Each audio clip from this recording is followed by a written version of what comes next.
여러분 안녕하십니까? 백운기입니다. 자신이 배운 것을 굽혀가지고 세상에 아부하고 아첨하는 것을 곡학아세라고 합니다. 진정한 배움의 목적은 자신의 출세만이 아니라 세상을 좀 이롭게 하는 데 있어야 되지 않겠습니까?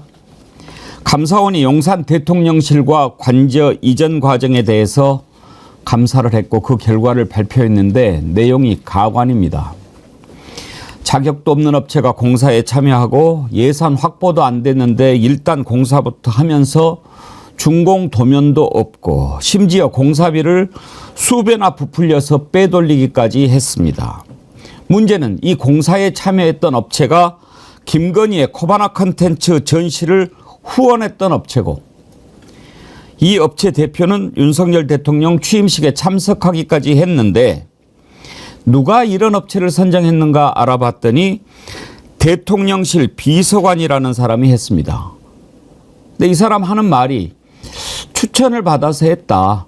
추천을 받기는 했는데 누구한테 추천받았는지 기억이 안 난다. 이렇게 얘기합니다. 그런데도 감사원은 대통령실에 주의만 주고 관저 이전에 특혜가 없었다. 이렇게 발표를 합니다. 세상에 이런 걸 국민들한테 믿으라고 합니까? 이렇게 권력을 비틀어서 아부하는 거, 이거는 곡학아세에 빗대어서 이야기한다면 곡권아세라고 해야 될까요? 아니 누구한테 아부하는 겁니까? 김건희한테 아부하는 거죠. 곡권아희입니다. 부끄럽지 않습니까? 내가 부끄러운데. 생방송 백운기의 정치 1번지 출발합니다.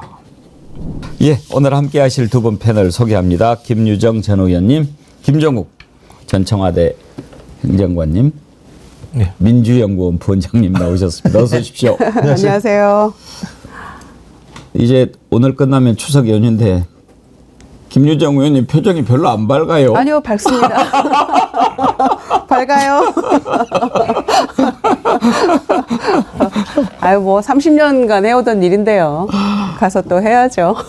이번에 전 부치는 일이 또 항상 추석 때 큰 일인데 네. 이번에 생선전은 빼시죠. 네, 다들 생선가시 걸리면 큰일이라고 네. 생선도 어르신들 조심하라고 막 그러더라고요. 생선전은 빼시고 버섯전 같은 거, 네. 뭐 이런 거 있잖아요. 잘 해보겠습니다. 형님과 의논해서. 김정욱 원장님은 추석 계획이 어떻게 되십니까? 안 움직이려고요. 아하, 최고의 계획인데요. 다치지 말라고 하고. 부러워요. 근데 제가 볼 때 진짜 이건 저희가 지금 건강하니까 상관없습니다만 몸이 아프신 분들한테는 이번 명절은 진짜 고통스러운 나날일 것 같아요. 그러니까 음식 하나 먹는 것도 걱정하실 거 아니에요. 이 음식 잘못 탈이 나면 어떡하나 생각하실 것 같고. 그래서 코로나 때는 명절에도 그 아프신 부모님이 계시면 요양시설 못 들어가서 못 뵀었는데 이번에 그냥 삶 자체 먹는 것, 걷는 것 이런 것 자체가 문제가 되는 세상이니까 참 그래도 추석이니까 가족 친지분들과 즐겁게 보내셔야겠죠. 어제 안철수 의원하고 인터뷰를 했는데 안철수 의원이 의사잖아요. 그래서 이제 의료 대란 관련해서 인터뷰를 하면서 이번 추석 때 아프면 어떻게 해야 됩니까? 하고 물어봤더니 아프지 말아야죠. 네. 그 얘기를 듣는 순간 막 그 엄청 눈물이 나더라고요. 어쩌다 이렇게 됐나. 그리고 더 화나는 건 원래는 자기 본인 응급실에 본인 부담금이 한 50% 정도였는데 90%로 올린다는 거 아닙니까? 본인 부담금. 그러니까 돈 없는 분들은 명절 때 응급실 가고 싶어도 돈 때문에 못 갈 수 있는 상황이 벌어지고 있는 거니까 참 더 답답하고 난감합니다. 진짜. 예.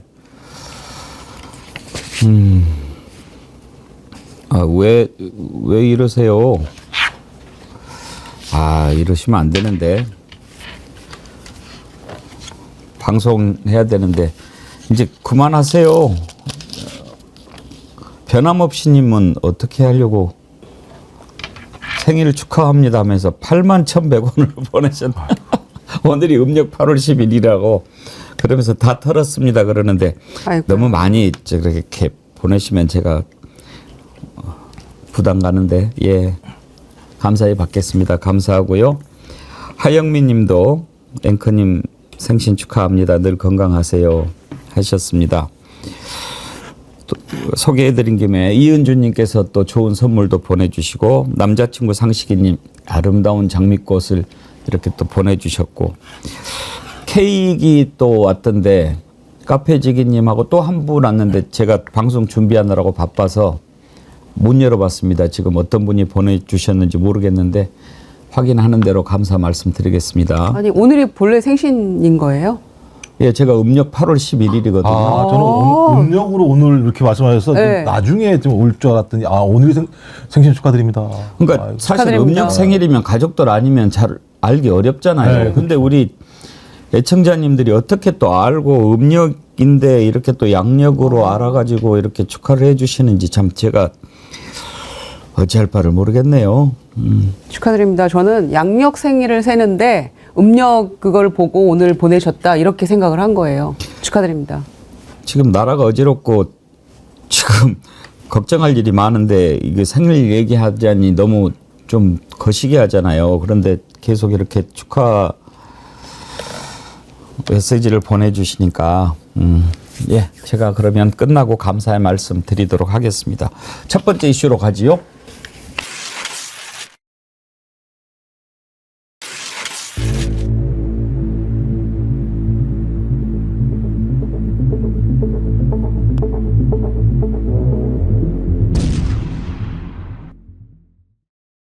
김유정 의원님, 감사원이 대통령실과 관저 이전 감사 결과를 발표했는데 처음에 이렇게 그러니까 정말 그 방송사 잘 골라서 봐야 되겠어요. 어떤 그 뭐라고 이제 구체적으로는 얘기를 안 하겠습니다만 거기만 보면 야, 감사원이 대통령실 관저하고 대통령실과 관저 이전 감사를 했네. 아이고 뭐 감사원이 정신 차렸나 봐. 그러면서 막 이런 것도 저런 것도 밝혀냈네. 보도한 거 보면 그렇게만 보이더라고요. 근데 그게 들어가 보면 얼마나 개감사를 했는지 알 수 있잖아요. 썩은 감사. 썩은 감사죠, 정말. 썩은 감사라고 할 수 있고. 정말 감사원 저거 어떻게 해버리고 싶어요. 그 사무총장 있을 때부터도 저희 아주 복장 터지게 하는 기관 아니었습니까? 근데 감사원 하면 진짜 과거에는 그 꼿꼿한 감사원장, 그 과거에 이해창 감사원장 시절만 해도 굉장히 감사원에 대한 국민의 어떤 평가가 높았었죠. 그랬는데 완전히 무너져 버렸고요. 이게 감사원이 뭐 본인들이 대통령실을 감사하고 싶어서 한 건가요? 이건 진짜 문제가 있으니까 우리가 꼭 펴봐야 되겠다. 이렇게 해서 한 감사가 아니잖아요. 2022년 10월에 참여연대가 국민감사 청구를 한 거 아닙니까? 이거 관저 이전하고 대통령실 이전하면서 이거 뭔가 비리가 있고 특혜가 있으니 이거 좀 잘 파달라라고 감사원에 청구를 한 건데 미루고 7번이나 미루고 하다가 1년 8개월 만에 지금 이거를 발표를 한 거예요. 그동안에 1년 8개월이 지나는 동안 감사원이 현장에 한 번도 안 갔어요. 예. 마치 국민권익위가 명품백 조사할 때 건네준 최재형 목사를 단 한 번도 부르지 않은 것과 똑같은 겁니다. 이거는. 그런 엉터리 감사를 해놓고 불법인데 그냥 주의만 해. 앞으로는 그러지 마. 다시 그러면 안 돼. 이렇게 한 겁니다. 그러니까 청와대가 구중궁궐이고 이거 문제가 있다. 그리고 공간이 의식을 지배하니까 옮겨야 돼. 반드시 옮겨야 돼. 라고 옮겨갔잖아요. 그런데 결과적으로는 불법과 비리가 판치는 그곳에 살면서 먹고 자고 하고 있는 거 아닙니까? 어떤 의식이 거기서 발로될 수 있는 거죠? 그러니까 완전 썩은 감사를 한 거 아닙니까? 그런데도 그 썩은 감사를 통해서 드러난 썩은 부분만 해도 한가마니가 넘어요. 그러니까요. 근데 뭐 제가 볼 때는 썩은 감사가 아니라 충성의 감사를 한 거죠. 말씀하신 것처럼 오죽하면 7번이나 연장을 했겠습니까? 뭔가 만들어내야 돼. 내용물을 보면 말씀하신 것처럼 이거 완전히 불법 투성이들인데 불법 투성이라고 얘기하면 감사원 작살나니까 7번이나 연장을 했다가 말씀하신 것처럼 뭐 큰 문제는 없다라고 얘기를 하면서 끝난 건데요. 저는 감사원 진짜 고생했겠다는 생각이 드는 게 뭐냐면 이 일과장이 하는 얘기가 참 재밌어요. 실제 공사 내역을 정확히 반영하는 준공 도면 등을 제출받지 않아 법령상 절차에 따른 준공 검사가 가능하지 않게 되는 등, 그러니까 법령을 위반했다는 얘기거든요. 근데 결론은 관련 업무를 소홀히 하였다고 판단됩니다. 뭐 앞뒤가 안 맞는 얘기를 해. 법령을 어기게 되는데 소홀하게 일을 했으니까 별 문제가 없다라는 식으로 그냥 넘어가는 거거든요. 그러니까 제가 볼 때 이건 그냥 온통 다 위법투성인데 위법투성이를 넘어가기 위한 유일한 방안은 야, 왜 이렇게 소홀하게 했냐, 좀 잘하지, 이런 얘기밖에 안 되기 때문에 저는 검찰이나 감사원이나 경찰이나 다 마찬가지인데 이 문제를 풀어주기 위해서 황제 수사, 그다음에 핸드폰 뺏긴 수사를 했던 검찰과 마찬가지로 이렇게 뒷구멍을 열어주기 위해서 감사원은 감사를 한 게 아니라 어떻게 도망갈 구멍을 만들까를 1년 8개월 동안 준비한 거라고 보여지지 않기 때문에, 그러니까 결론은 다 그거예요. 특검 외에는 방법이 없다, 이놈의 정부에서는.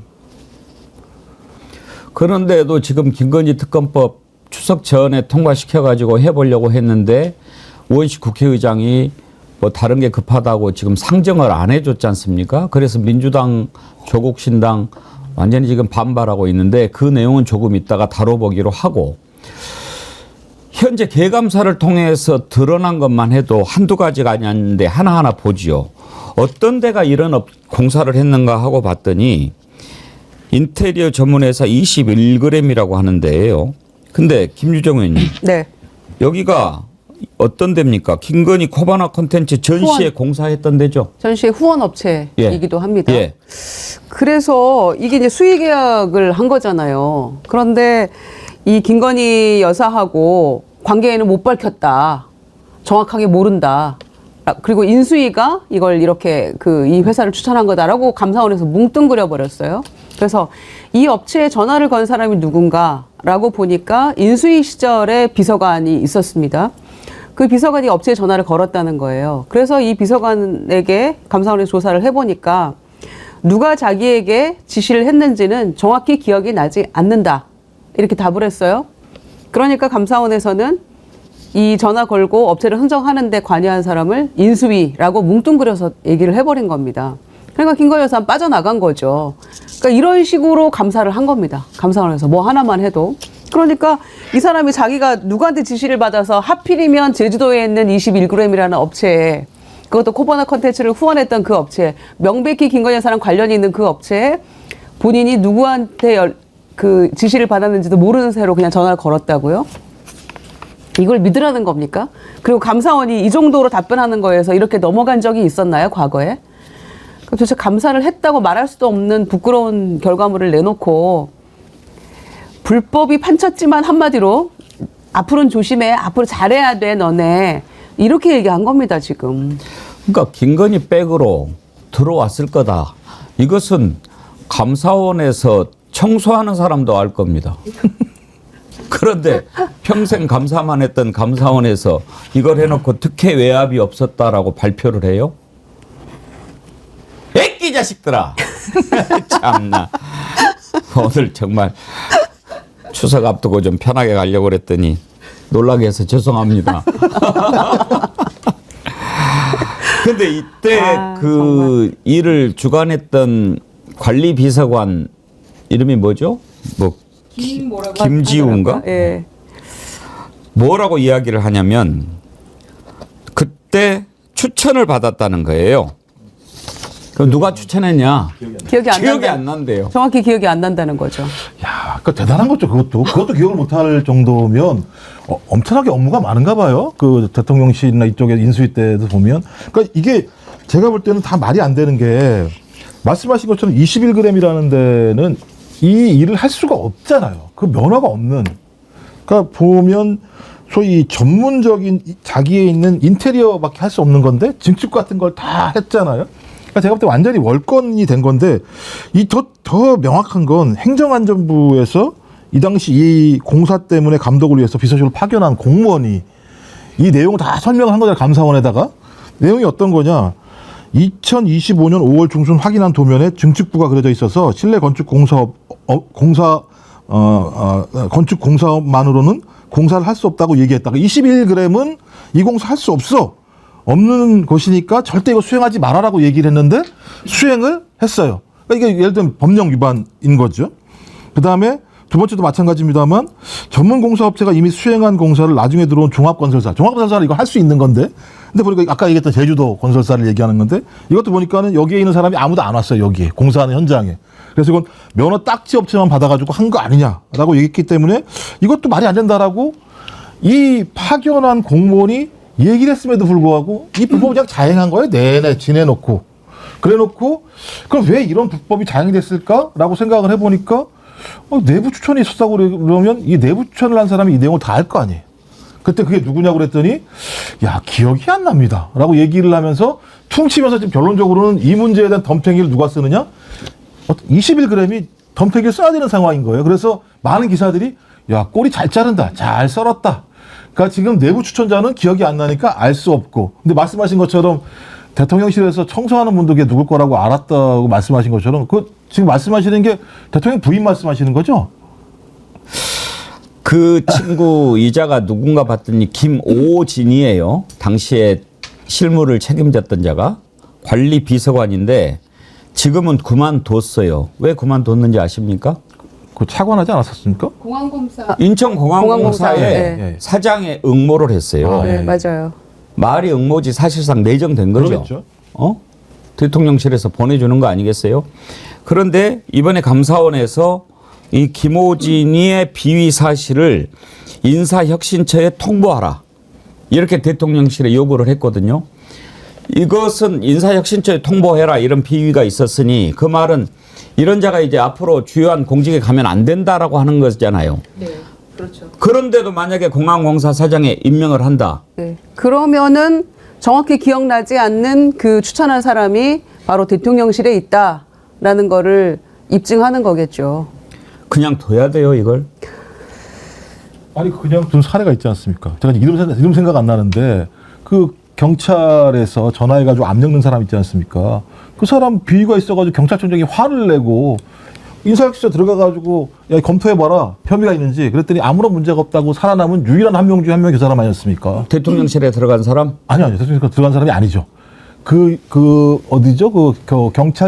경찰청에서 영등포에 있는 담당 예. 그 이제 서장하고 거기 백혜령 경정이 백혜령 있잖아요. 경정한테 전화를 해가지고 예. 조병로 경무관. 나 좀 살려주소. 광주에 네, 경무관. 경무관 그 생활안전부장으로 네. 갔잖아요. 예, 광주청에. 그래서 그때 그 사람이 문제가 있으니까 인사혁신처에 가가지고 이 사람에 대해서 징계를 검토해달라 그랬더니 이 사람만 유일하게 31명 중에서 경찰 고위직 31명 중에서 유일하게 이 사람만 아무런 혐의가 없다라고 종결 처리된 사람이거든요. 근데 말씀하신 것처럼 이번에 인천공항공사에 만약 이 사람이 된다면 동일한 사례인 거죠. 대통령실에서 점 찍은 사람들은 아무리 범죄형이나 징계 혐의가 있다고 하더라도 그걸 다 피해갈 수 있다라고 하는 것들을 확증한 사례가 하나 있고 이번에도 만약에 그렇게 된다면 이걸 확증하는 거고 야 여기에는 적어도 대통령 정도의 백이 없으면 안 되는 거 아니야? 라고 볼 수밖에 없기 때문에 두 사람 중에 한 명이겠죠. 대통령이거나 대통령 부인이거나. 그런데 부인일 가능성이 더 높겠죠. 코바나 컨텐츠와 관련이 있는 업체를 추천을 한 거니까. 그런데 그 증축할 때도 작년 8월 달에 사우나실하고 드레스룸 만드는 증축공사에도 이제 건설업체가 껴야 되잖아요. 아까 그 행안부 과장 얘기대로 21g 자격 없으니까 업체를 했는데 이거 그냥 무늬만 업체인 것 같습니다라는 것이 얘기가 행안부 과장 입을 통해 나왔는데 그 업체를 추천한 것도 21g이라는 거예요. 그러니까 21g이 그냥 이 관저와 대통령실의 불법 비리 그 리모델링, 증축 모든 것을 다 관여하고 있는 거죠. 간을 무게를 재면 몇 g이나 나올까요? 네? 간 21g이 좀 무거운 것 같지는 않는데 네. 간을 떼어서 재보면은 얼마나 나올지 가깝지 궁금해졌어요. 간대가 부어서 21g인지 지금 간이 쫄아가지고 21g인지. JMK님께서요. 예전 방송에서 용산 공사업체분과 술 마셨다는 친구분이 여기에 댓글 올렸잖아요. 기억납니다. 몇 배의 견적서를 받는다고. 어제 뉴스 보면서 그때 그 댓글 주신 분 생각났어요. 이제 드디어 발톱이 드러나기 시작하네요. 어마어마하게 커질 겁니다. 초코파이님. 가덕도 신공항 설계를 맡은 곳이 히림이라고 합니다. 680억짜리라고 하던데요. 히림은 김건희 코바나 컨텐츠와 깊은 관련이 있고 공항을 설계할 수 있는 어떤 명분도 없다고 하던데요. 김일웅님, 공공기관 수의 계약 금액은 2천만 원을 초과하지 않는 걸로 알고 있는데 도대체 그 큰 공사가 무슨 수로 수의 계약이 가능했을까요? 이게 지금 대통령실 이전하고 그 관저에 관련된 거잖아요. 그런데 감사 대상이 56건이에요. 그리고 액수를 전체로 하면은 이게 341억 원 정도 되는 거거든요.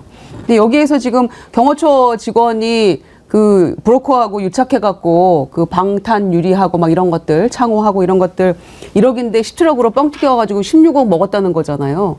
이제 그거에 대해서만 이제 그 관련자들 뭐 수사하고 뭐 이렇게 하고 있다는데 행안부에서도 아니 행안부가 어떤 곳인데 3억을 넘게 과다 지출을 합니까? 그 계산도 똑바로 안 해가지고 그런 일들을 했는데 그냥 앞으로는 조심해야 돼 이렇게 부드럽게 이야기를 합니다. 대통령실에도 그렇고 행안부에도 그렇게 얘기를 하고요.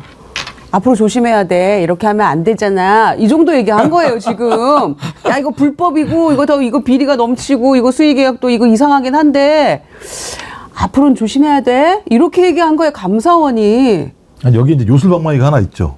보안시설이라는 요술방망이가 하나 있습니다. 아, 정말. 보안시설이니까는 수의계약이 가능하다는 거잖아요. 액수와 무관하게.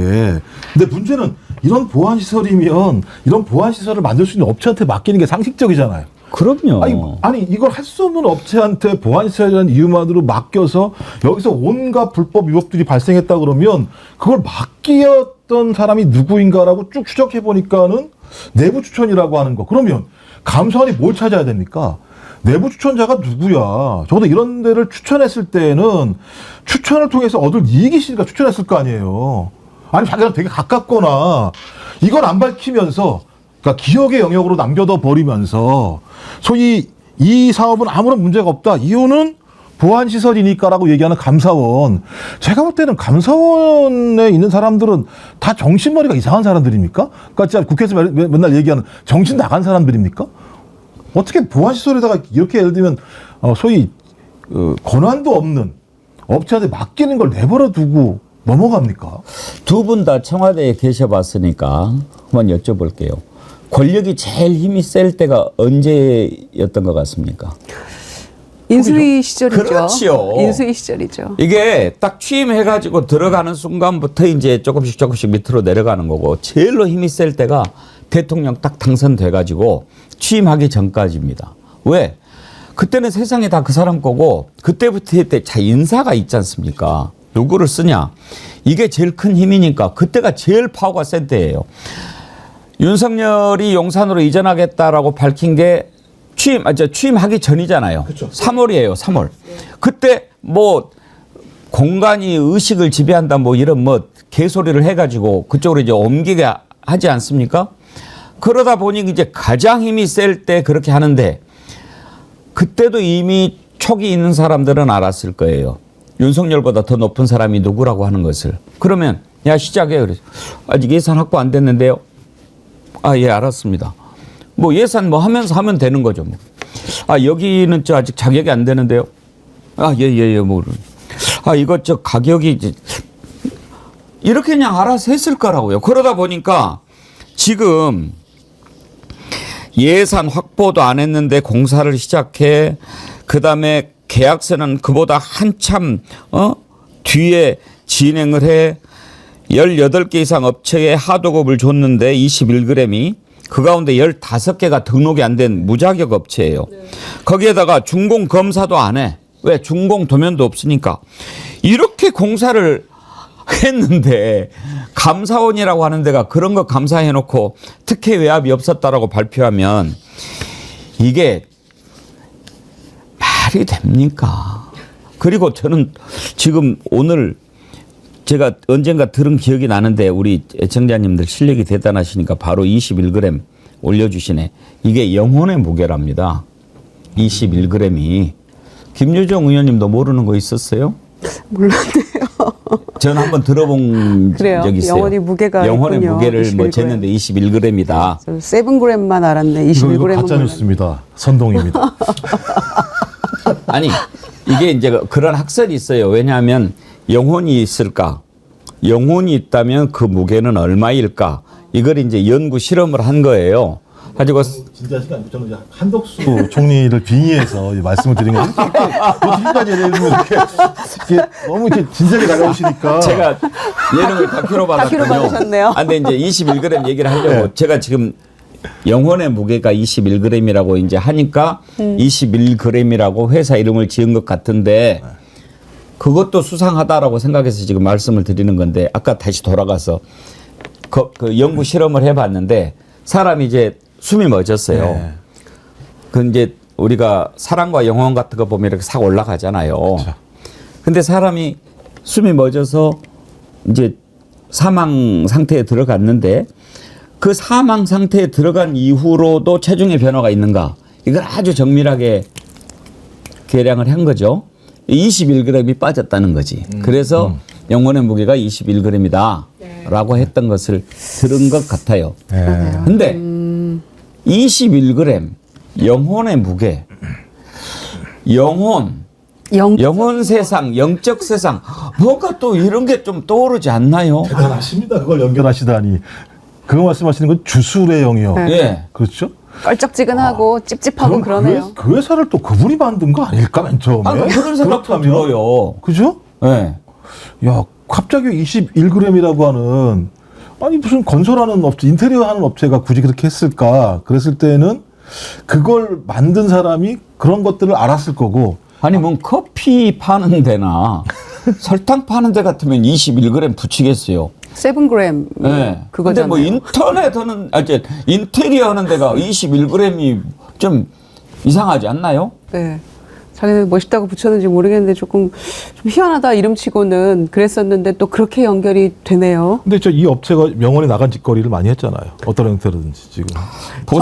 정신 빠진. 그렇잖아요. 무슨 할 수도 없는 업체 15군데다가 계약 맡기고 그다음에 제주도에다가 딱지 빼오고 이런 거 하면 제가 볼 땐 거의 영혼이 없는 업체인 거죠. 10개 무자격 업체한테 하도급을 줬는데 감사원에서는 그거 다 알면서 대통령실에 앞으로는 그러지 마 이랬다니까요. 보스 형님 TV가 대통령 소갈딱지 무게가 21g이라고 그러셨는데 오늘 갤럽 여론조사 나온 거 보니까 20% 나왔어요. 아, 이게 최저. 지금 최저. 대통령 취임 이후에 최저인데 네. 이게 아마 10% 이하로 떨어졌을 건데 아마 너무 충격 받으실까 봐 마사지한 게 아닌가 그런 생각도 드는데요. 20%도 참 대단해요. 어떻게 20%가 나올 수 있을까요? 근데 사실상 플러스 마이너스라는 오차 범위를 따지면 7%까지도 볼 수 있는 상황으로 저희가 예견할 수 있는 건데 문제는 일단 세대별로도 마찬가지인데요. 이제 싹 정리가 되는 분위기예요. 이 긍정평가나 부정평가 같은 경우가 그래도 70대 같은 경우는 지금까지 꾸준히 예를 들면 나름대로 대통령에 대해서 긍정적인 평가들을 많이 했었는데 이번에도 보니까 70대 이상도 37대 68 정도로 부정이 월등히 예를 들면 올라간 측면들이 분명히 있고요. 지금 갤럽 여론조사 보니까 긍정이 20, 부정이 70이잖아요. 네. 이거 긍정 20은 취임 후의 최저치, 네네. 부정률 70은 취임 후 최고치예요. 네. 그러네요. 그리고 네. 이제 의대 정원 확대 이 문제가 의료 대란 문제가 지금 가장 부정적인 이슈거든요. 근데 이 숫자가 왜 중요하냐면요. 예. 하필이면 명절 직전이라는 거예요. 그렇죠. 명절이라고 얘기하는 건 여론과 민심이 막 예를 들면 섞이기 시작하면서부터 거대한 흐름을 만들어내고요. 왜냐하면 나 혼자만 알았던 건데 가족들을 만나니까 진짜 그렇네라는 느낌들을 하면서 아 민심이 이렇구나 여론이 변화됐구나라는 사실들을 좀 더 객관화할 수 있는 과정들이 분명히 있거든요. 저 근데 이 조사 보면 20%? 저는 그러면 이제 명절 이후에 만약에 더 아래로 내려간다면 과거 박근혜 전 대통령이 20%대를 계속 횡보하다가 쭉 떨어진 시점들이 분명히 있거든요. 저는 근데 지금까지 저희가 얘기했던 이 사건은 너무 악성 사건이에요. 그러니까 예를 들면 진짜 비위 불법 저질러가지고 돈을 다 빼먹은 사건들이 벌어진 거잖아요. 그것도 다른 데가 아니라 대통령실에서. 근데 생각나십니까? 대통령이 건폭, 뭐, 그 노조는 불법 저지르는데 이런 얘기를 자기 입으로 한 바로 그 대통령 용산 관저에서 이런 일이 버젓이 제가 1년 내내 벌어졌다라고 할 수밖에 없는 상황이기 때문에 저는 거의 제가 도덕성은 완전히 무너져 버리는 거다라는 생각이 들어서 갤럽의 20%라는 지표는 좀 매우 중대한 지표 숫자 중에 하나라고 생각을 합니다. 그러니까 불법과 비리 위에 잠자고 먹고 자고 있다니까요, 지금. 용산 이 관저도 그렇고 대통령실도 그렇고. 그런데 이거를 감사원이 이런 식으로 결론을 내리는 데는 그냥 정권 눈치 보고 하는 거 아닙니까? 그러니까 감사원도 문 닫아야 돼요, 지금. 그렇죠. 지금 윤석열 정권 들어서 가지고 저는 뭐 잘못한 것이 수천 가지가 넘고 잘한 거 하나도 안 보이는데 가장 큰 죄가 우리 대한민국이 어렵게 만들어서 쌓아 올렸던 신뢰를 다 무너뜨린 거. 이게 나는 가장 큰 죄라고 생각합니다. 그동안의 사정기관이라든지 검찰, 경찰, 감사원, 국세청 얼마나 많은 자정 노력을 해가지고 이제 좀 국민들한테 그전에 그거 다 안 믿었잖아요. 솔직히 세무공무원들 뒷돈 받아먹고 세금 깎아주고 다 그런 짓들 했다라고 생각했잖아요. 아주 옛날에 여러분들 뭐 교통 위반했을 때 딱지들 뗐습니까? 그때 교통경찰관한테 면허증 사이에 돈 끼워주고 그냥 패스하고 그랬던 것이 불과 뭐 한 30년 전입니다. 그때 막 그랬어요. 그래가지고 뭐 사이카 타고 다니는 사람들 가죽 장화 벗어보면은 막 돈다발이 우르르 쏟아졌다고 그러고 언제적 얘기입니까? 이거 호랑이 담배 피던 시절 얘기입니다. 그 뒤로 지금 교통경찰한테 위반해가지고 단속됐는데 돈 주는 사람 있습니까? 돈 주는 사람 있어요? 돈 줬다가는 더 걸려요. 이렇게 세상이 조금씩 바뀌어져 가고 있는 겁니다. 지금 세무공무원이 돈 받아먹고 세금 깎아줍니까? 이렇게 해서 정말 대한민국을 만들어놨는데 이런 어처구니 없는 자가 나타나가지고 그걸 다 빠꾸시키고 있는 거예요. 대한민국 의료는요. 지금 세계적으로 거의 정상 수준입니다. 거의 최고 수준이에요. 그래서 중동의 부호라든지 또 아시아권의 상당히 권력자들이 무슨 병이 있으면 한국으로 와서 치료를 받습니다. 실력을 인정받고 친절하고 서비스가 잘 돼 있고 시설도 좋고. 근데 지금 이제 그게 다 무너질 지경입니다. K의료라는 말이 사라지게 됐습니다. 어떤 자가 이걸 이렇게 해놨습니까? 정말 나쁜 자입니다. 나라를 이렇게 어떻게 만들어 놓은 나라인데 어떻게 세운 나라입니까? 아니지 않습니까? 그 역사를 다 건국절, 광복절 논란도 그렇고 정말 피땀 흘려서 세운 민주화도 다 퇴보시키고 우리가 왜 탄핵을 해야 되는지 이 지은 죄가 너무나 많아요. 너무나 많아요. 말이 안 되는 짓을 하고 있어요.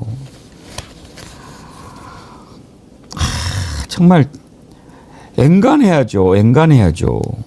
제가 그 최재성 전 정무수석이 예. 방송에서 한 얘기가 이제 건성 이런 얘기를 했어요. 건의는 성역이야, 건의는 성역이야 이렇게 얘기를 했었거든요. 근데 보면 2022년 4월 달에 소위 이 대통령실 이전이라고 하는 게 얼마나 중대한 사회적 문제였었습니까? 2년 6개월도 안 된 상황인데요, 보면. 근데 여기에서 관저 공사를 하는데 소위 이것을 주관했던 용산의 비서관이라는 사람이 기억이 안 납니다라고 얘기를 하잖아요. 기억이 안 난다고 얘기하는 건 이것을 토설하는 순간 자기의 미래가 없다라고 얘기하는 건 마찬가지인데 저는 딱 이거 보면서 이종섭 전 장관 말이 생각나요. 800, 7070 누구랑 전화했냐 했더니 그건 말할 수 없습니다. 그러니까 어느 순간부터 대한민국의 성역이 정확히 존재하는 거고 이 성역과 연관돼서 어떤 일이 발생하면 매우 위법적이고 불법적이며 국민들이 분노할 일만 벌어지고 있는 상황인데 이걸 똘똘 뭉쳐서 권력자들이 특히 검찰, 경찰, 감사원 같은 공권력 기관들이 이걸 지켜주려고 하고 있는 상황이거든요. 제가 볼 때 이러면 공권력이 남용되는 것이고 소위 이 국민들을 억압할 수밖에 없는 시스템으로 갈 수밖에 없는 상황이에요. 정서 말씀하신 것처럼 이건 단박에 깨야 된다. 이걸 무슨 예를 들면 하나하나 절차를 밟아서 나갈 수가 없다. 그래서 20%라고 하는 갤럽의 여론조사의 지지율은 매우 중대한 한계가 있다라고 하는 건 단지 그냥 지지율이 낮았다 이런 문제가 아니라 국민들의 분노가 이제 하늘을 찔러서 어떤 형태로든지 행동으로 옮기기 직전이라는 생각이 들거든요. 저는 근데 이제 저 집단들은 반성할 줄 모르기 때문에 사과할 줄 모르기 때문에 저는 아마 이제부터는 전면전으로 가는 상황으로 서서히 지금 진입하고 있다는 생각이 듭니다. 이렇게 예산도 확보 안 돼 있는데도 야, 하라면 해. 이렇게 하다 보니까 어떻게 했겠어요? 저그들 마음대로 해버리는 거죠. 지금 아까 태극당님께서 그렇게 많이 빼돌렸는데 뇌물로는 안 갚겠습니까? 그런데 그럼요. 이번에 감사원이 밝힌 겁니다. 그 개감사를 해놔가지고 뭐를 밝혔냐면 대통령실이니까 이제 경호시설을 하지 않습니까? 아주 중요하잖아요. 그 유리창이나 뭐 이런 창호도 방탄으로 설치를 해야 되는 거예요. 근데 방탄 창호 같은 경우에는 일반 회사들이 하기 힘들잖아요. 일반 유리하고 다를 거니까. 방탄차는 얼마인지 여러분 아십니까? 잘 모르잖아요. 그러니까 이건 모를 거야. 해가지고 방탄창호 공사비로 20억 4천만 원을 딱 받아간 거예요. 그런데 이거를 조사를 해보니까 4억도 안 돼. 그러니까 15억 7천만 원을 거기서 빼돌린 거예요. 호호호. 야, 이 자식들아. 해 먹어도 앵간히 해야지. 한 2배나 받아 먹으면 그런가 보다 하는데 그걸 아니 김유정 의원님 어떻게 5억도 안 되는 거를 20억을 해가지고 15억을 빼먹습니까? 이거 이렇게 해가지고 혼자 먹었을까요? 그런데 중요한 건 여기에 경호처 간부가 개입이 됐다는 거 아닙니까? 예. 대통령과 대통령 가족에 대한 이 경호를 목숨보다도 본인 목숨 바꿔서라도 지켜야 된다고 하는, 그래서 매일 아침에 잘 정갈하게 씻고 나온다. 오늘 무슨 일이 있을지 몰라도 제가 옛날 경호처 직원으로 들은 얘기거든요. 그런데 이 간부는 그 브로커하고 유착을 해가지고 이런 일을 저질렀다는 거 아닙니까? 그러니 지금 드러난 것만 해도 참여연대에서 국민감사 청구를 해서 거의 2년 가까이 미뤘다가 지금 드러난 게 이 정도인데 우리 국정 전반에 걸쳐서 봤을 때 곳곳에 이런 일이 없을까요? 그리고 그냥 몰랐다고 뭉뚱그리고 지나가 버리는 거잖아요. 아니 그 인수위 비서관이 정확히 기억이 안 납니다라고 하면 아 기억이 안 나는구나. 그러니까 전화하고 업체를 그 섭외한 주체는 인수위라고 감사원이 친절하게 적시를 했어요. 어떻게 하루아침에 이렇게 변하죠? 이렇게 나라가 폭망해도 되는 겁니까? 아마 이랬을 수도 있어요. 저는 이 15억 받아 먹어가지고 그 경호처에 있는 그자가 혼자 먹었을까라고는 생각이 안 되고 이것도 이제 조사를 해보면 어디까지 흘러 들어갔는지 알 수 있을 겁니다만은 일단 받아 처먹었다면 그런 건 있을 거예요. 그때가 제일로 해먹기 좋은 때예요. 막 야 그냥 해라고 해 그러면은 그래 뭐 나도 뭐 내가 뭐 아냐라고 하면서 이때 한몫 챙기자 이랬을 수도 있을 거예요. 아니 말씀하신 간땡이가 부었지 5배를 튕겨서 먹으려고 하는 생각을 할 수가 있나요? 그러니까 또 예를 들면 일반인이든 브로커들끼리는 이해가 되는데 경호처 간부라는 사람이 왜 또 브로커를 거쳐가지고 업체를 선정한지 모르겠는데 그 브로커라는 사람은 또 자기 부인 명의로 해서 15억 7천만 원을 해 처먹는 일이 벌어졌습니다.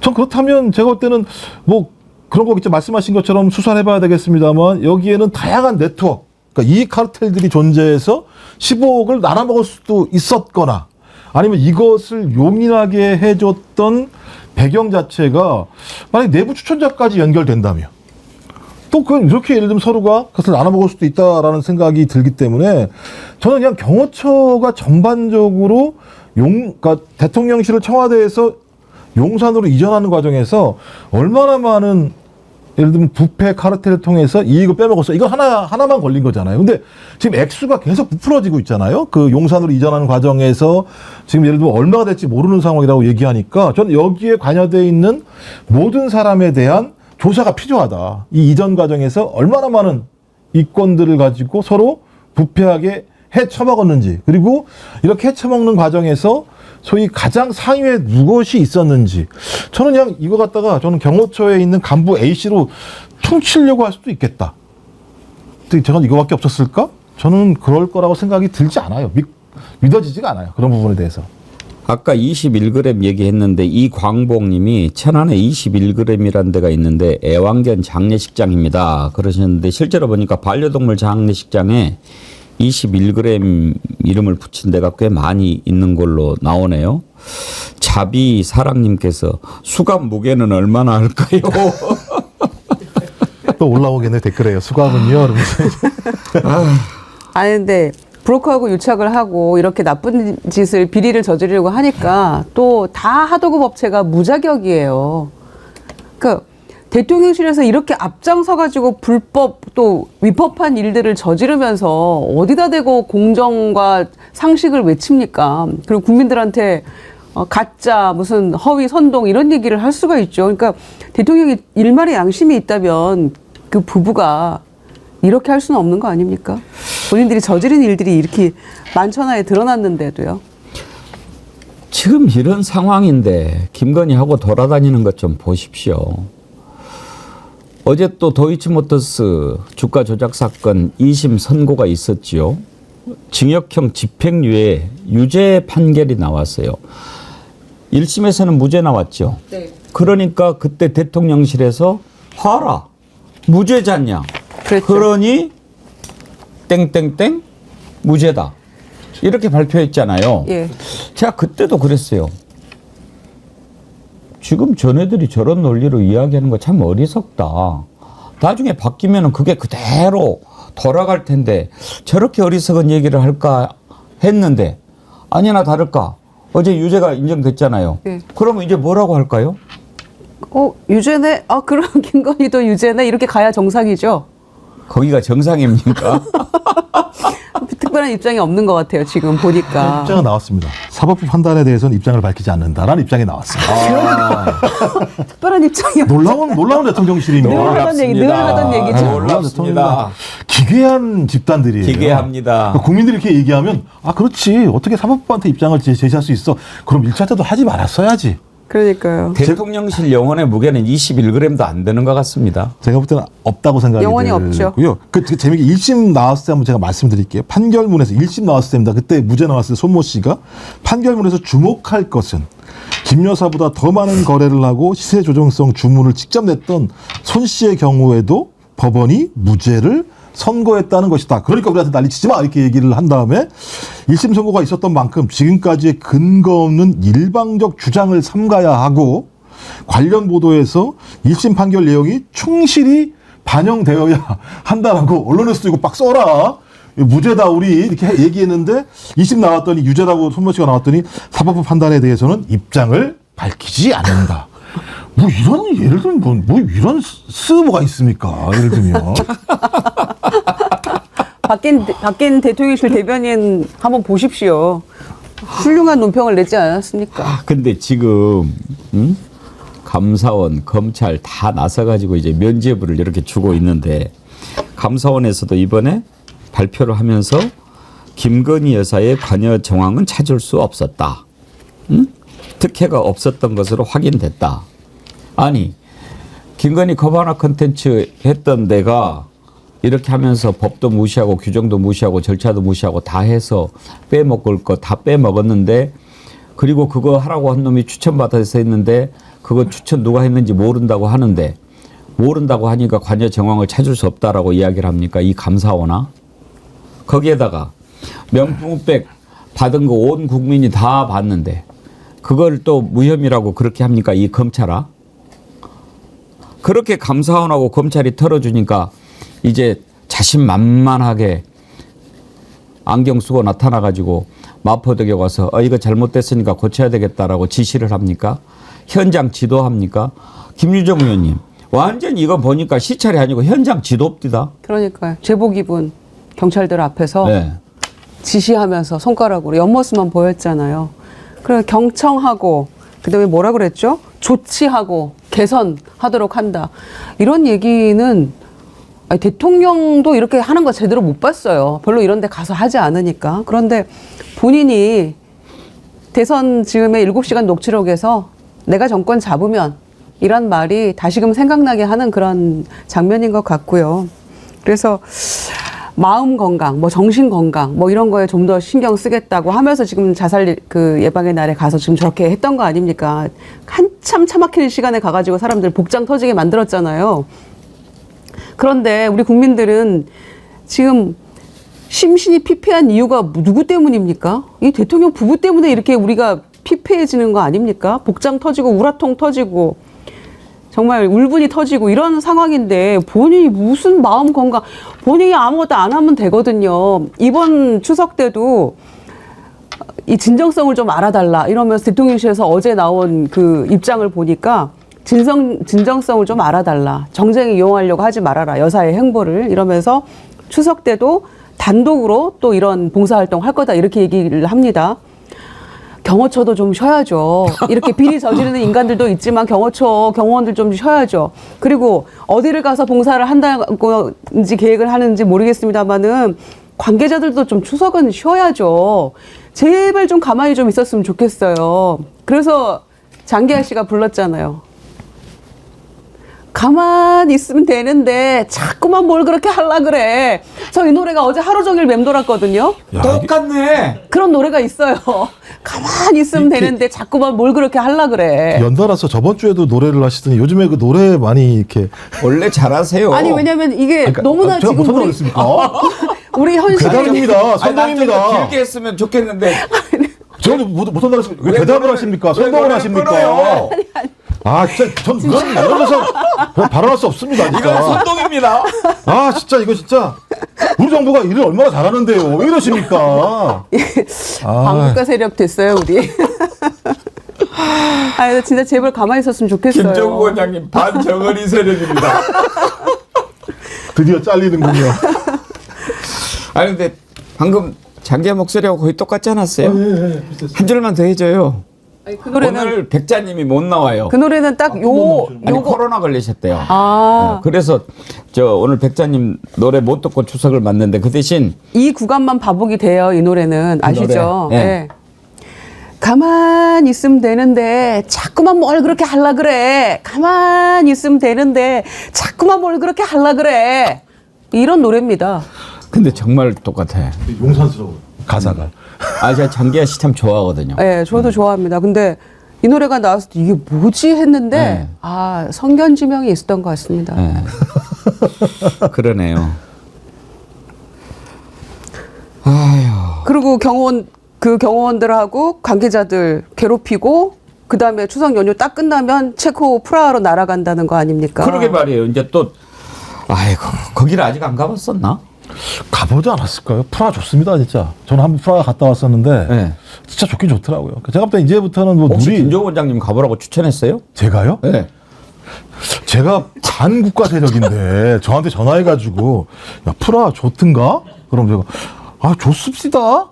갑시다 뭐 국민이야 뭐 이래 하니 저리 하도 뭔 상관입니까? 갔다 오면 되지 이렇게 얘기를 했겠습니까? 아무리. 하여튼 안 가본 나라 지금 다 가보려고 계획 짜는 것 같아요. 그렇죠. 제가 볼 때는 5년 동안 뽕을 뽑아야죠. 네. 예. 그리고 또 중간에 어떻게 그만둘지도 모르는 상황이니까 좋은데 미리 골라서 가야죠. 가기 전에 저는 아까 그 사진에 보니까 마포 경찰서장이 옆에 서 있다고 그러던데 참 그 경찰서장을 저렇게 탁 대동하고 이렇게 딱 할 때 기분 좋겠죠. 그런데 저거요 정말 한때의 추억입니다. 이제 그 제복 입은 사람한테 끌려가는 그 모습이 그 모습으로 바뀔 거 얼마 남지 않았다고 생각해요. 제 생각에도, 그러니까 저는 진짜 우리가 계속 우려했던 게 뭐냐면 대통령 부인이 국정에 개입하는 순간 우리는 2016년, 2017년을 기억할 수밖에 없다. 그러니까 권한이 없는 자가 권한을 행사하게 되면 당연히 그 권한 행사 과정에서 그 이권에 참여하는 사람들이 많을 수밖에 없는 측면들이 분명히 있는데 저는 예를 들면 이제 본인이 그런 얘기 했잖아요. 우리 정부? 뭐 이렇게 얘기를 하기도 했던 것 같고 그다음에 자기 남편에 대해서는 바보 같다. 배만 나왔다.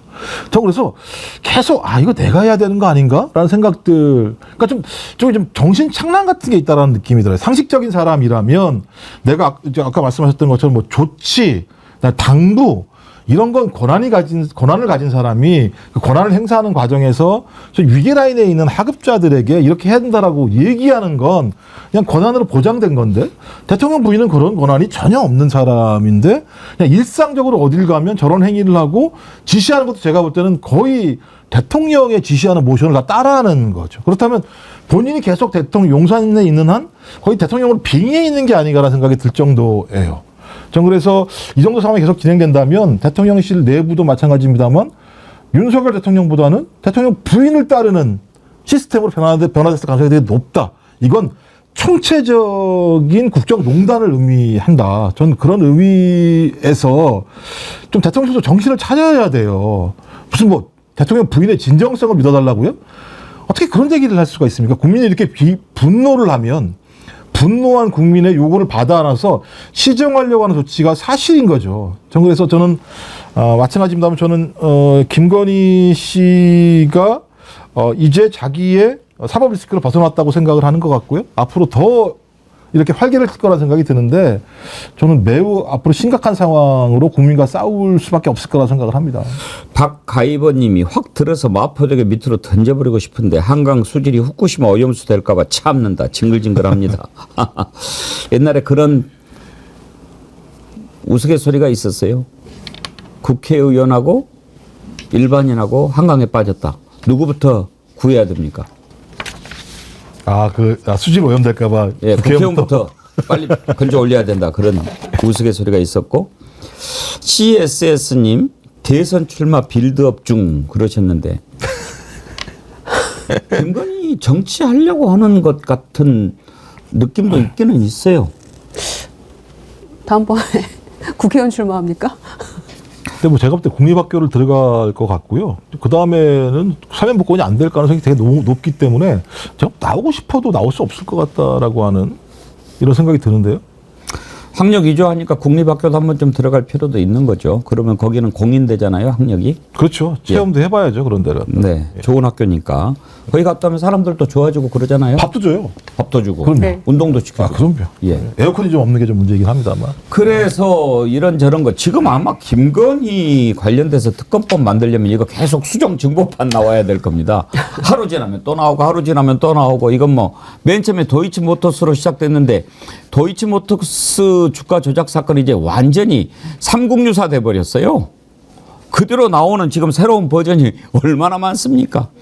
지난번에 통과시킨 것만 해도 지금 가까스로 총선 개입, 공천 개입 의혹 집어넣는데 이제 또 용산 대통령실 관저 이전 공사 개입 의혹 또 집어내야 되니까 그런데 그렇게 새로운 것이 계속 나오니까 나중에 다 종합판으로 특검법 만드는 게 어때? 이렇게 해서 상정을 안 하면 몰라도 뭐 지금 의료 대란 이게 너무 시급하니까 그것 때문에 상정을 안 한다라고 하니까 법사위에서 애써서 통과시켜가지고 추석 전에 이걸 통과시키려고 그랬는데 못하게 됐다고 지금 우원식 국회의장을 향해서 아주 원성이 빗발칩니다. 이 내용 잠깐 다뤄보죠. 대화 협력의 분위기가 단절되지 않도록 야당이 법안 처리 시기를 조금 유연하게 하는 것이 국민의 기대에 부응하는 길이라 생각합니다. 매우 당황스럽고 경악스럽기까지 합니다. 의장님도 의장님이기 전에 한 명의 국회의원입니다. 김종원 원장님, 지금 국민들의 감정을 생각하면 우원식 의장이 조금 다르게 생각하는 게 더 좋지 않았을까 싶은데요. 그러니까 지금 어젠가요? 오늘인가요? 그 장성철 그 평론가가 예. 뉴스토마토 기자랑 통화를 했는데 추석이 지나고 나면 더 큰 게 나올 가능성이 높다라고 얘기를 했어요. 김건희 관련? 네네, 그렇죠. 아, 예. 그래서 그게 뭐냐? 했더니 제가 그건 얘기할 수가 없다. 근데 텔레그램 이상인 것 같다라고 얘기를 했어요. 이제 그렇게 되면 더 명백해지는 거겠죠. 그러면 명백해졌다면 이런 문제에 대해서 국회가 저희 기존에 있는 검찰이나 경찰로 안 되는 거니까 특검을 통해서 해결해야 된다라고 하는 여론이 더 높아지겠죠. 전 당연히 그러면 우원식 국회의장의 이번 판단에 대해서 국민들이 좋아할 턱이 없겠죠. 저는 뭐 이유는 알겠어요. 여야 그다음에 의정이 모여서 소위 국민들이 지금 자신의 건강과 생명에 대해서 위협을 느끼고 불안을 느끼고 있으니 여기에 집중해야 된다라고 본인은 얘기할 수 있을지 모르겠습니다만, 근데 이 원인을 누가 제공했습니까? 정부가 제공한 거 아닙니까? 근데 왜 이거에 대해서 국회가 책임을 져야 되는지 잘 모르겠어요. 국민들이 예를 들면 이 특검법안 본회의 상정해서 통과시키면 야, 민주당 뭔 짓이야? 왜 이런 짓을 했어? 라고 불만을 표출할까요? 분노할까요? 아, 그렇게 분노를 했는데 갤럽 여론조사에서 국정운영 지지율이 20%밖에 안 나올까요? 저는 이상하게 국회의장만 되시면 그 관례적으로 좀 중립성, 착하게 보이기, 중간에 서기 이런 생각들을 가지고 있는 것 같아요. 국회의장은요, 국민을 위해 존재하는 겁니다. 여야의 중간에 서가지고 지렛대처럼 왔다 갔다 하라는 얘기가 아니거든요. 그러니까 알겠습니다. 의료대란은 알겠습니다만 굳이 이런 문제의 원인을 제공한 사람들에게 용서해주는 듯한 형태의 중재안이라고 얘기하는 거. 그리고 또 중재안을 얘기하더라도 그런 말씀 하셨어야 돼요. 19일 날 무조건 예를 들면 올릴 거야, 본회의에. 그 얘기도 아니에요. 여야가 그때까지 합의해달라고 또 얘기를 해요. 저는 이건 제가 볼 때는 지금 사태를 일반적인 사태로 상황으로 보는 것 같다. 지금 상황은 제가 볼 땐 일반적이지 않다. 그런 의미에서 우원식 국회의장도 다시 한번 본인이 최다선이지만 국민의 분노가 어디에 있는지, 그리고 지금 정부가 얼마나 나쁜 짓을 하고 있는지, 대통령 내외가 얼마나 큰 문제인지에 대해서 더 깊숙이 고민해 보셔야 한다고 생각합니다. 김유정 의원님은 어떻게 보세요? 결과적으로는 이제 박찬대 원내대표도 그렇고 해서 19일 날 다 처리를 하기로 결론은 됐죠, 그렇게.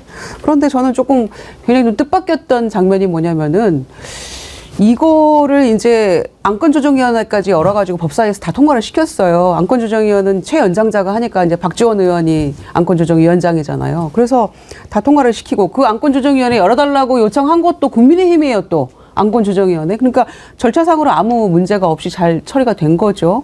근데 국회의장이 이를테면 여야 원내대표랑 같이 불러가지고 뭐 협의를 하건 협상하고 이런 식의 어떤 과정이 더 필요했던 게 아닌가 싶은데 왜 본인 기자회견을 하시죠? 그러게요. 그러니까 저는 그 장면이 좀 도저히 이해가 안 돼요. 그러니까 본인이 본인 정치하시는 것 같다는 느낌이 좀 확 들었거든요. 그러니까 불러서 이렇게까지 해서 안건조정에서 넘어왔으니 이거는 반드시 해야 될 것 같다. 여야 의정 협의체도 중요하지만 또 이것과 이거는 또 별개의 문제 아니냐라고 뭔가 설득을 하다가 도저히 안 되겠으면 뭔가 다른 방법 이렇게 할 수 있지만 국회의장이 왜 본인이 기자회견을 자청해서 그걸 하면서 이거 19일 날 할게요라고 하는 그 장면도 굉장히 생소했거든요. 근데 나중에 이제 박찬대 원내대표가 미리 뭐 우리랑 좀 얘기가 된 거고 양해를 한 거다. 19일 날 하기로 했다라고 얘기를 했습니다마는 그래도 법사위에 서둘러서 이렇게 통과시킨 거에 대해서 국회의장이 이런 모습 보니까 진짜 황당하죠, 좀. 굉장히 속상하죠. 안 그렇겠습니까? 우리 애청자님들 대단하세요. 김정숙님. 휴머라서 쉬고 싶은가 보네.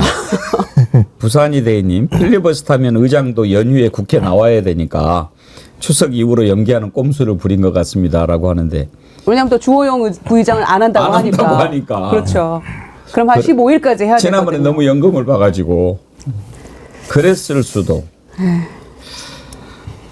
그러니까 제일 중요한 건요, 국민의 분노의 깊이를 잘 모르는 것 같아요. 그러니까 어느 순간, 그러니까 여의도에 있으면 국민의 분노를 직접적으로 느끼지 못하게 되는 상황들이 발생을 하게 되고, 또 하나는 인프라가 좋긴 해요. 그 의원 하셨으니까 알겠습니다만 소위 이 현장에서 느끼고 있는 민생의 어떤 힘겨움 또는 분노의 깊음보다는 여의도가 사이에 강이 있어서 그런지 모르겠습니다만 그걸 잘 못 느끼는 경우들이 있는데, 저 밖으로 나오세요.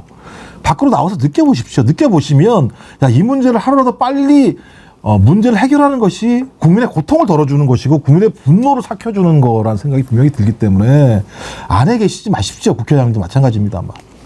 밖으로 나오십시오. 물론 의료 대란이 심각한 상황이기는 합니다. 어제도 참 걱정을 많이 했는데 방금 속보가 하나 들어왔는데요. 일주일 전이죠. 광주 조선대학교 안에서 심정지 상태로 발견됐던 20대 여대생 있잖아요. 네. 예. 결국 숨졌네요. 아이고.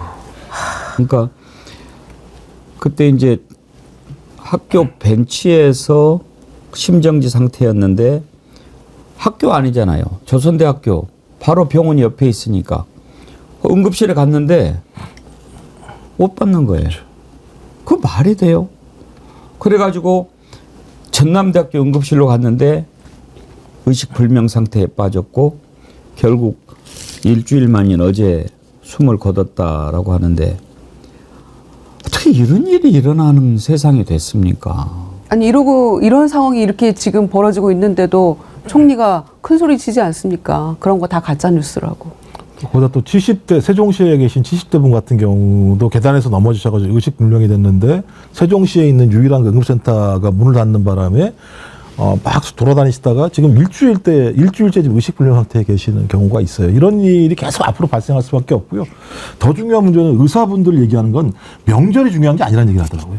명절이 지나고 난 다음이 더 큰 문제다. 왜냐하면 배우 소위 치료 체계가 다 무너졌기 때문에 이런 말씀을 하셔서 답답합니다, 진짜. 그러니까 응급실이 문제가 아니다.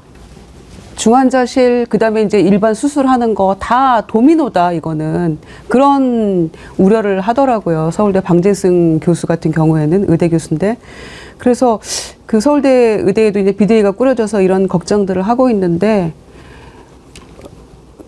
총리는 잘 돌아간다고 얘기하잖아요. 불만 켜지고 전화 받으면 잘 돌아가는 거 아니잖아요. 그런데 지난 설보다 더 잘 돌아간다고 얘기를 하는데 총리야말로 허위 선동 가짜 뉴스의 진원지 아닙니까? 이 정도면? 한덕수 총리도 좀 바뀐 것 같아요. 그러니까 그 전에는 이제 자기가 곧 잘릴 것 같으니까 나름대로 퇴임 후에 명예도 생각하고 그러는 것 같은데 이제 가만히 보아하니까 대체제가 없잖아요. 아 이거 계속 해먹게 생겼구나. 지난번에 제시님도 확실하게 받았지 않습니까? 그러니까요. 아니 뭐 지금 다른 사람 예를 들어서 이건 민주당이 동의 안 해주면 총리 못 되는 거 아니에요. 국회 동의를 받아야 되니까 총리는.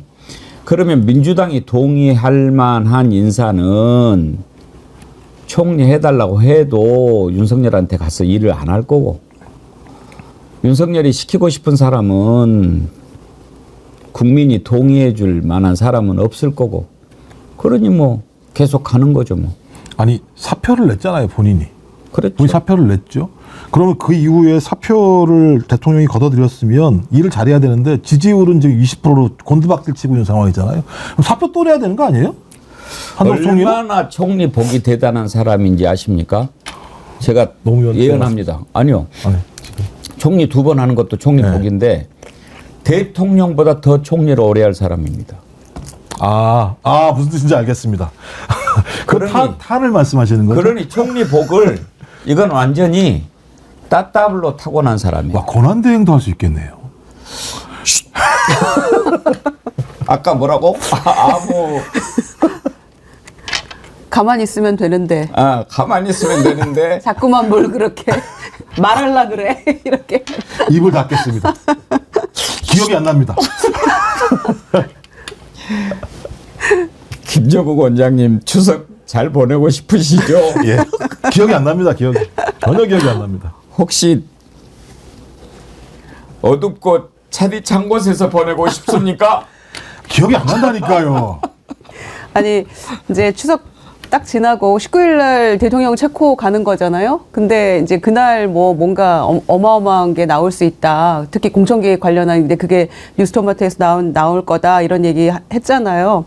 근데 그 전에 해야 되는 거죠. 뉴스토마토 압색하고 이러는 거 아니지? 이런 얘기, 이런 걱정을 하는 그런 나라가 돼버렸어요. 쉿할 게 하나 더 있어요. 지금 이제 체코 가는데 이번에 원전 그것 때문에 이제 가는 거 원전 아니겠어요? 세일즈, 예. 그런데 지난번에 전문가하고 얘기하는데 이거는 완전히 우리가 지금 큰일 날 수도 있다는 거예요.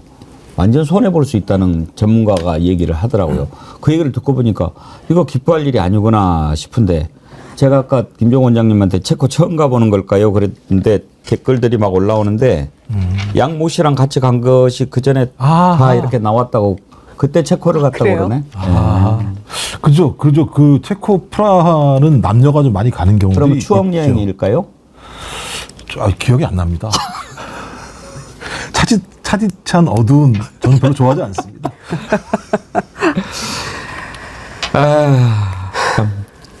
진짜 피폐해지네요. 정신건강, 우리의 정신건강은 어떻게 해주실 건가요? 아이고 이 또한 지나가리님 체코 개코나 네 참 웃읍시다. 제가 조금 이제 이번 추석 때 생각을 좀 고쳐 먹으려고 합니다. 이거 끈끈이 이 진심으로 막 그 몰입해가지고 방송하다 보니까 잘못하면 이게 매우 건강에 안 좋을 것 같아요. 어떻게 그러니까 잘하는 일은 칭찬하고 잘못한 일은 뭐 지적하고 이러면서 제가 그동안 기자 생활을 해왔는데 그러면서 이제 살아온 거 아닙니까? 근데 날마다 화내고 어떻게 사람이 제대로 살 수 있겠어요. 근데 그렇게 되니까 이거 이렇게 가다가는 제가 안 될 것 같아서 이제는 좀 내려놓고 어차피 이제 다 심판받게 돼 있으니까 좀 그렇게 해야 될 것 같아요. 아니 관저와 우리가 아까 얘기했잖아요. 근데 불현듯 생각났던 게 누가 나와서 그 얘기를 했는지 제가 생각이 안 나는데요. 그때 문재인 정권에서 그거 말이야 예산 그거 안 줬으면 우리가 안 옮겼을 거 아니냐라고 큰 소리 지르는 사람이 있었거든요. 연동하네. 와, 진짜 제가 완전히 가슴이 탁 막혀가지고 그때 달려가고 싶더라고요. 방송사로. 그 사람이 누군지 제가 지금 기억을 해내야 될 것 같아요. 이제는 그런 얘기를 만약에 누가 하면은 귀를 막으세요. 이제 지금은 가슴이 탁 막혀도 위험해요. 병원에도 못 가. 아, 진짜. 와, 이제 역대급 발언이었어요. 마무리가 될 거라고 생각해서 저도 한번 인사 한번 드려. 정어리 언 여러분 추석 명절 잘 보내시고 다치지 마십시오. 아프지 마십시오. 인사는 드려야 될 것 같아서. 네. 명절 근데 인사는. 진짜 가슴 아픈 인사예요. 어떻게 아프지 말라는 게 우리 정어리 언들 그 운동이에요. 운동. 저 아프지 말라는 운동. 네. 어디 아프지 마시고 생선 조심하시고 벌초하지 마시고 이게 지금 인사더라고요. 그러니까요. 벌초하다가 그거 한번 노래 불러주죠. 자이언티 저번 주처럼. 이재명 대표가 그렇게 얘기하대요. 그 안동이잖아요, 고향이. 거기에서는 땡삐라고 한다는 거예요. 그 저 땅벌을. 땅볼을. 땡삐. 예. 그런데 벌초할 때 제일로 무서운 게 이제 땡삐가 와서 이제 쏘는 건데 걱정이 되는 게 이번에도 벌초하다가 땡삐에 쏘이면 어떻게 하나. 말벌에 물리면 응급실 갈 수 있는 중증인데 땡삐에 쏘이면 경증이니까. 이거 경증이니까 응급실도 못 가고 그런 얘기를 하던데. 아이고, 아무튼지 정말 정어리한 여러분 지금은 어찌 됐든 각자 도생의 시대가 됐습니다. 잘 추석 명절 보내야 될 것 같습니다. 크리스탈님 양재택과 신혼여행 갔었어요. 알아요. 지금 그 이야기하면 우리가 어둡고 차디찬 곳에 갈까봐 그냥 이야기한 거니까 크리스탈님도 예. 자 오늘 김유정 의원님, 김정욱 원장님 두 분 수고하셨고요. 네. 추석 명절 잘 보내시고 다음 주에 뵙도록 하죠. 잘 보내십시오. 예. 명절 잘 보내세요. 감사합니다.